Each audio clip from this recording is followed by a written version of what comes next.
Most of us spend about a third of our lives at work. Think about it.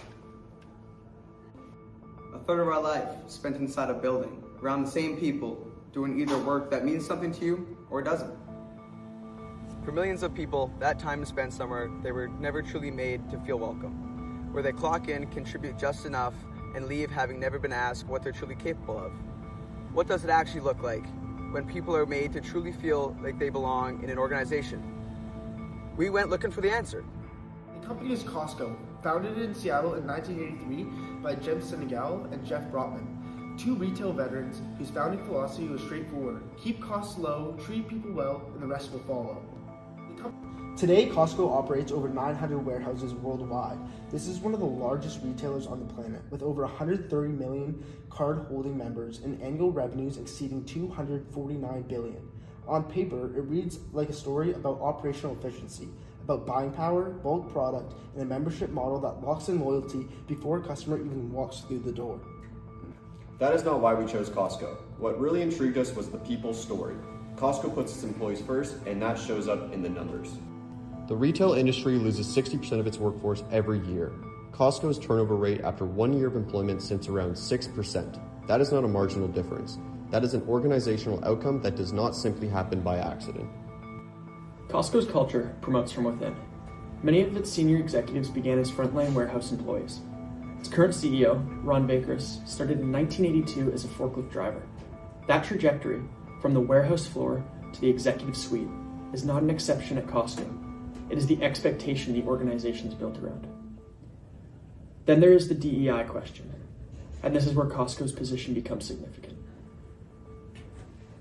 In January 2025, at a moment where major corporations across North America were quietly dismantling diversity commitments, Walmart, Amazon, Meta, among others, Costco did the opposite. Its board of directors voted to defend its DEI practices against a shareholder proposal calling for their review and potential elimination. In responding to that proposal, the board made its position clear. Its commitment to inclusion, it said, is not separate from its business values. It is an extension of them. Having employees who feel valued and respected is not a moral aspiration. In the board's view, it is the key mechanism through which Costco attracts and keeps its people that make its business work. A board of directors, accountable to shareholders, answerable to profit, chose to defend inclusion as not as an ethical obligation, but as an operational one. They tied it directly to the organization's ability to attract people, keep them, and perform. But the real question of it is whether any of it is true. Whether inclusion at Costco is a genuine force behind how the organization runs, or if it is just a well-managed operation. Whether the people inside it actually feel the difference, whether respect and opportunity are built into the everyday, or whether they live on a careers page and nowhere else. So we decided to close our laptops, stop reading about it. Instead, we went to ask the real people how they actually live it. The weather that day was doing its best to stop us. It did not succeed. And if you've ever walked into a Costco, you already know what greets you. An enormous range of products, far than what most retailers would attempt to have under one roof. But the longer we spent inside, the more we started to notice something that had nothing to do with what was on the shelves. We noticed the people. What struck us first was not a policy or a program. Rather, it was the tone in which employees spoke to each other, and to us. Inclusion at Costco is not something that sits in a handbook. It is a structured reality that begins before an employee ever walks through the door. In speaking with someone trained in Costco's hiring practices, we learned that DEI is not a box checked at the end of the process. It is the starting point. Employees are taught to identify their own psychological blind spots, the biases that shape decisions before a person is even conscious of making them. When we asked what the single most important takeaway from that training was, the answer was direct. Everyone carries some level of psychological bias. Making people aware that those biases exist does not build on an inclusive workplace. It serves as the foundation that everything else is built on. Respect on its own is necessary, but it is not sufficient. Everyone at Costco starts in the same place, on the warehouse floor, regardless of background, education, or prior experience.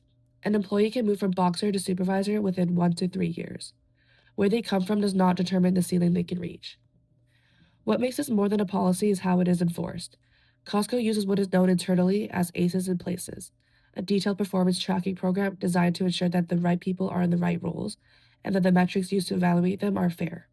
If a boxer's numbers appear lower than expected, Costco's tracking can identify whether that reflects the boxer's actual performance or the result of being paired with a slower checkout operator. The individual is not penalized for any variable outside of their control. That is equal opportunity operationalized. Employees can also request role changes, and those requests come with training.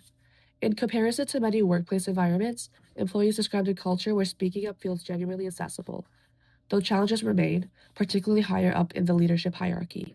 Woven through all of it is a practiced belief that diversity is not a compliance requirement, but a competitive challenge.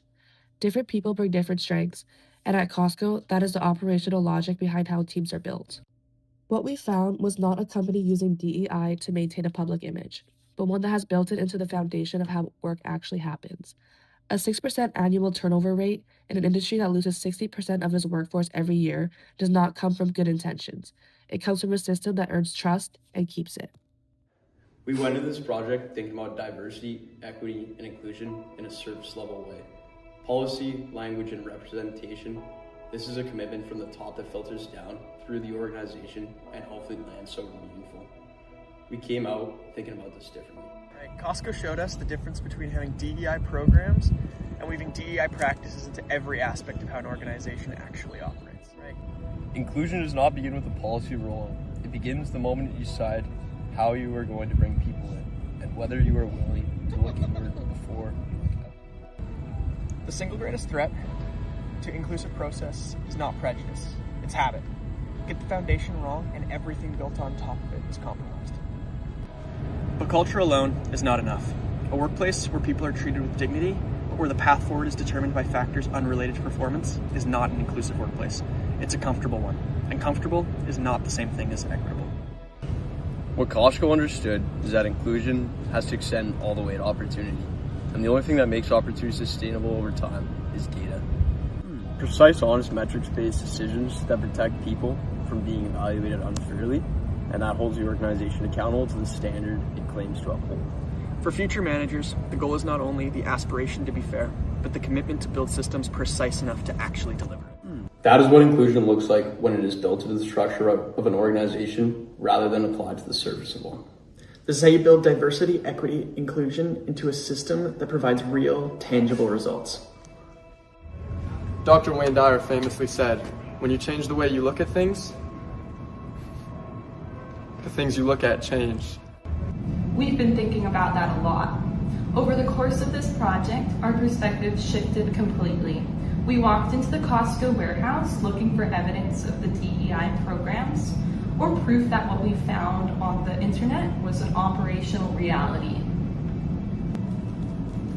We walked out having watched an organization that stopped thinking about DEI as a program entirely and started thinking about it as the foundation that everything else is built on.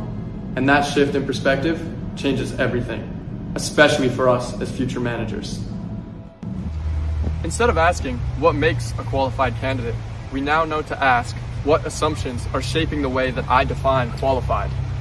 And instead of asking, how is this person doing, we're learning to ask, what opportunities can I give this person a fair chance to succeed? Instead of asking, how do we keep good people, we now have learned to ask, how do we build an environment that makes good people want to stay? When these questions become the standard, it makes all the difference. It's no longer a surface level culture, but a daily lived experience that people carry with them through every shift, every interaction, and every decision of how much of themselves they are willing to invest into that place. That's what we found at Costco. Not perfection, but an organization that was willing to ask these harder questions and built its operations on its answers to these questions. And standing on the other side of that discovery, as students and as future managers, the question is no longer about whether DEI matters at an operational level. The question is whether we have the clarity to see it as it really is and the courage to build it properly. Because most of us will spend roughly a third of our lives at work, as future managers, it is our responsibility to ensure that the time is spent somewhere where people actually want to be.